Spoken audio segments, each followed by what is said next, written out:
കൊടകര അഴകം യുവജന സംഘം വായനശാല ബാലവേദിയുടെ നേതൃത്വത്തിൽ കുട്ടികൾക്കായി വായനാക്കളരി സംഘടിപ്പിച്ചു. വായനശാല പ്രസിഡന്റ് കെ ബാബുരാജിന്റെ അധ്യക്ഷതയിൽ സംഘടിപ്പിച്ച വായനക്കളരി ചാലക്കുടി കാർമൽ സ്കൂൾ അധ്യാപിക ബീന സതീശൻ ഉദ്ഘാടനം ചെയ്തു. തുടർന്ന് വായനശാല കമ്മിറ്റി അംഗം വി കുമാരി, ബാലവേദി committee joint secretary Annmaria Daiju എന്നിവർ സംസാരിച്ചു. യോഗത്തിൽ വായനശാല സെക്രട്ടറി പി എം സുനിൽകുമാർ സ്വാഗതവും ലൈബ്രറിയൻ എം കെ ശ്രീജ നന്ദിയും പറഞ്ഞു.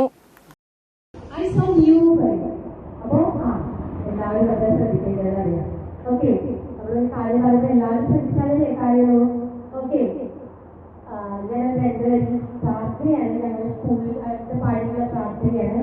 അത് പാടിയിട്ട് പറയാം. എന്നിട്ട് അത് എന്തുകൊണ്ടാണ് ഞാൻ പാടിയെന്നുള്ള കാര്യം പറയാം.